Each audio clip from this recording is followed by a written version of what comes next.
You know what? I'm tired of doing all the talking, so I'm gonna do all the talking. All right, so Master Mason. That's exactly right, let's Randy. go This is the Dean second Houston best mode. option. What the region really wants is a big U.S. trade deal. The U.S. can't do that because of domestic political problems. So IPEF is the best that they can come up with. On the upside, they did manage to get a dozen countries to sign up for it, including India, or at least to sign up to negotiate it, because the deal hasn't been struck. This is a deal to talk about setting up a deal. It's the first stage, not the last stage. But the real problem, as you say, is that they're not offering any market access to these countries. No tariffs will come down. And so even if it works, it will only be a half-best option.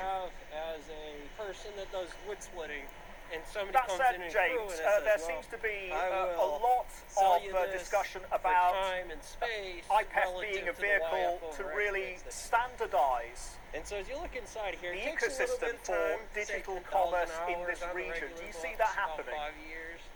With or I think it's without possible. overtime The problem with that is approximation, it's disruptive. So if you're Thailand or Malaysia or Indonesia, dimensional and analysis, IPEF is asking you to set up common here and there will rules in make which the you can trade with adjustment and renormalize Japan or accordingly Australia, then to that's whatever a difficult hot thing to do. dog It stand, requires costs. So where's the lemonade sweetener? stand, Normally in a trade deal, the Samoa sweetener is Girl lower tariffs and more system trade. we have here But the for risk is the US your here is strength, offering your an charisma, all pain your and no gain kind of deal. dexterity.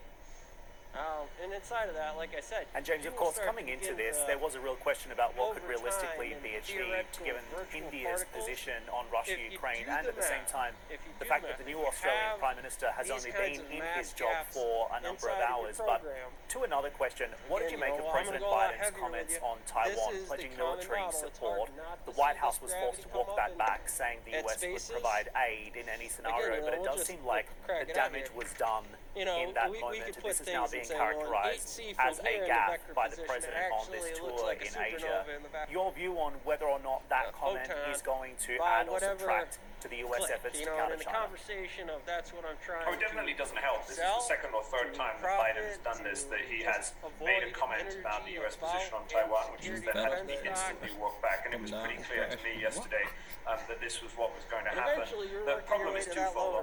On one hand, it makes it look like the US hasn't got a grip of its messaging, but obviously in Beijing, they're going to look at this and think, well, actually, this is what he really thinks. And so they are deviating from their previous position. And so it just makes everything slightly more complicated. It represents a real debate going on in Washington about how the US should respond in this situation, but I don't think it's terribly helpful. And I think there are a lot of people in the US who wish that the administration would have a slightly tighter control over their messaging on this most sensitive of issues in US-China relations. We make the Ouija board here. Was coin. You might not notice it, and it's probably not the main product.